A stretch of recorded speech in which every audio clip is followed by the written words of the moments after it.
Welcome to the third video lecture of number systems. और आज हम बात करने वाले हैं real numbers and their decimal expansion.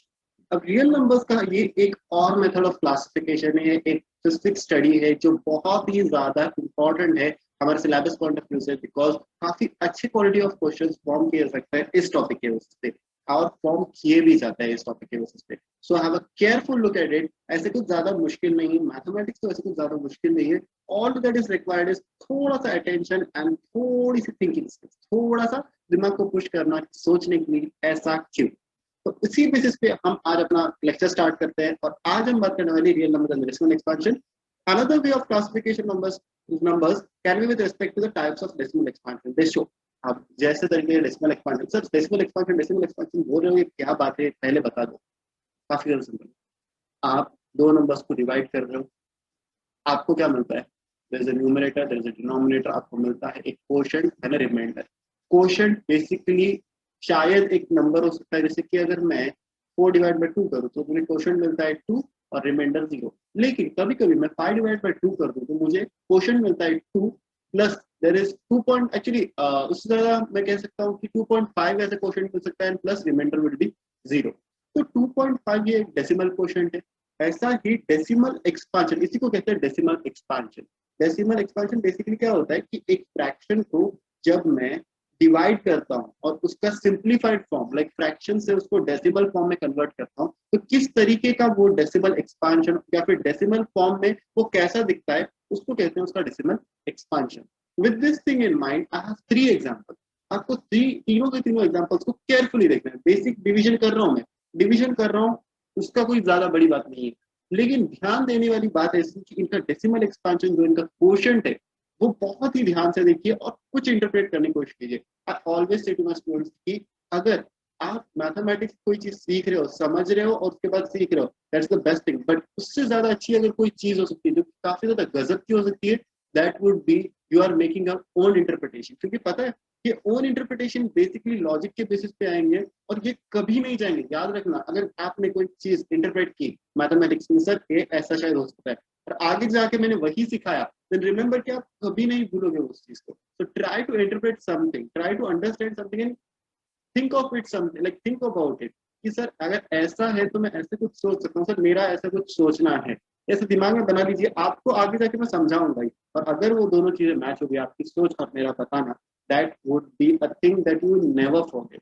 That is something like amazing. Maths के बारे में काफी ज्यादा अमेजिंग चीज है, और मैथ्स के बारे में ही मोस्टली रिजर्व है, कोई दूसरे सब्जेक्ट के बारे में ऐसे कुछ ज्यादा होता नहीं है, मैथ्स में ऐसा काफी बार होता है। Okay, so let's have a look at it. So the examples are 10 divided by 3, 7 divided by 8 and 1 divided by 7. First of all, let's take 10 divided by 3. 10 divided by 3 अगर मैं डिवाइड करूँ, सिंप्लीफाई करने की कोशिश करूँ, so basically first of all 3 divided 3 3 is a 9 और 1 बचता है reminder, there is quotient of 3, then we put one decimal point because 1 को डिवाइड हो नहीं सकता, we put a decimal point, we take up the 0, again 10 बन गया। उसी को हम ऐसे ही करते जाएंगे तो 3.3333333 ऐसे डेसिमल अपना एक्सपांशन आता जाएगा। That's the first thing. Second thing अगर देखा जाए तो इसके केस में काफी ज्यादा सिंपल होता है कि 7 divide by 8, first of all तो ये वैलिड ही नहीं है, तो हम 0 लेके एक डेसिमल पॉइंट ले लेते हैं and then make it as 70। 70 में से 8 8 64 और बचता है अपना 6, और उसके बाद हम वापस उसके आगे एक 0 लगा देते हैं, that becomes 60, then we take it as 8 7 64, again बचता है अपने पास 6 एंड देन सॉरी अपने पास बचता है 4 and then we take up another 0 and it becomes 40, और फिर वहां पे 8 5 41 टर्मिनेट हो जाता है अपनी चीज। This is another form of expansion. First में 3.333, second में 0.875. Third, look at third one a bit more carefully. So it's 1 divided by 7. First of all, अगर ये वैलिड ही नहीं है because 0 point हमने 1 तो डिवाइड हो नहीं सकता, we take 0 and a decimal point 10 बना देते हैं, फिर 7 1 7 again अपने पास बचता है 3, उसको आगे फिर 0 लगा देते हैं, 7 4 28, 4 डाल देते हैं और फिर 28 में 30 में 28 सब्सट्रैक्ट करें, उसके बाद बचता है 2, again we take a 0 make it 20, again 7 2s are 7 2s are 14, again 6 बचता है, then we make it as 7 8s are 54, again 7 8s are 54, या सॉरी 7 8 56, 7 8 56, अगेन 4 बचता है, again we put up a 0 and again ऐसे ही process चलता है चलता है चलता है। आपको ऐसी बात पता चलती है सर ऐसे कुछ हालात हुए हैं इन तीनों को एक्सपांड करते करते। पहले केस में सर हुआ ऐसे कि हमने ट्राई किया एक्सपेंशन, सर दिन बीत गए, रात बीत गए, साल बीत गए, लेकिन वही सेम अकर है 3.33333333333333 इट गोज इनटू इंफिनिटी, लेकिन 3 आ रहा है। सेकेंड केस में सर कुछ ही देर में एक्सपांड होकर टर्मिनेट भी हो गया।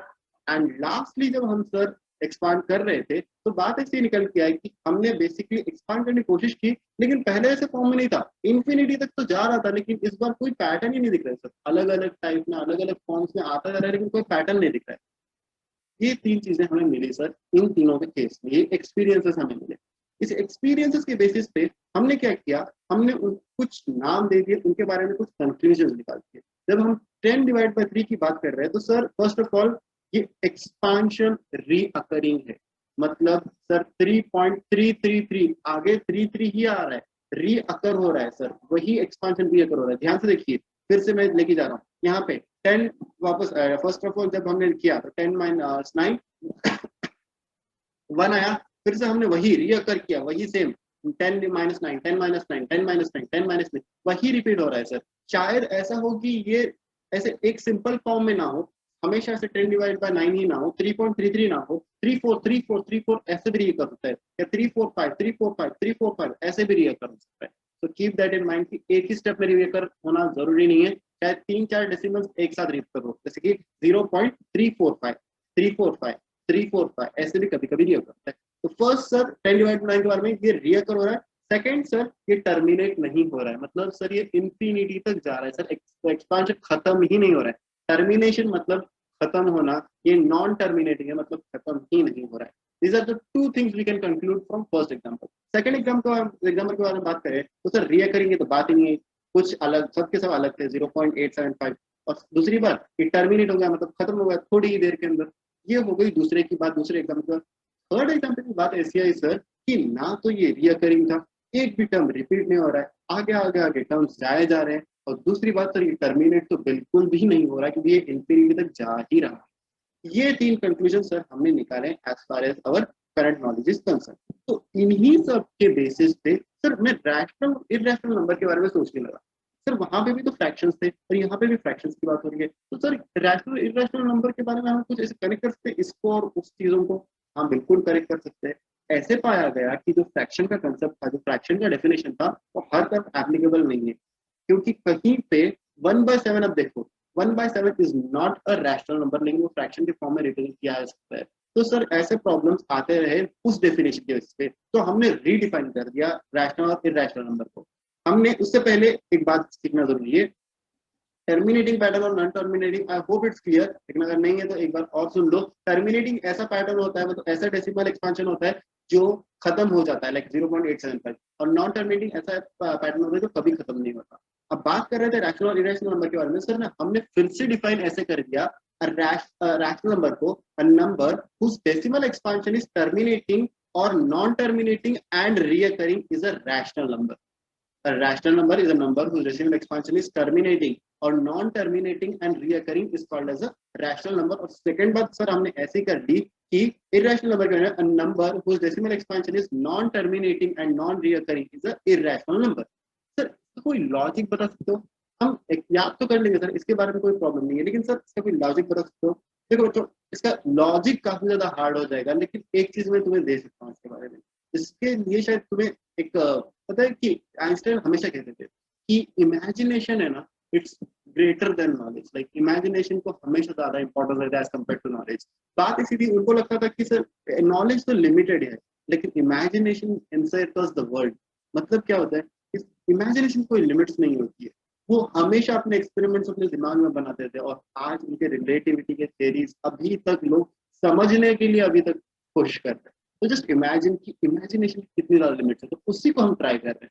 समझ लो कि हम रैशनल नंबर्स के बारे में जब बात कर रहे हैं, तो ऐसे नंबर्स हम के बारे में बात कर रहे हैं सर जो फ्रैक्शन के फॉर्म में, अभी भी वो पहला वाला डेफिनेशन थोड़ा याद करो, फ्रैक्शन के फॉर्म में थे सर, फ्रैक्शन के फॉर्म में थे, तो उसको जब हमने ब्रेक किया तो यूजुअली एक समझ लो कि रैशनल नंबर ऐसे समझ लो जिनको समेटा जा सकता है, समेटा जा सकता है, ऐसे नंबर्स को हम रैशनल नंबर्स कहते हैं, क्योंकि वो फ्रैक्शन के फॉर्म में, पहला वाला डेफिनेशन क्या था कि फ्रैक्शन के फॉर्म में रिप्रेजेंट किया सकते हैं, तो इसीलिए उनको समेटा जा सकता है। तो इमेजिन करो कि आपके सामने एक नंबर है, ओके, आंखें बंद करो और इमेजिन करने की कोशिश करो कि एक नंबर है, ठीक है, अगर मैंने 0.875 कहा, तुम एक साथ उसे समेट सकते हो, लाइक इट्स एक्सेप्टेबल।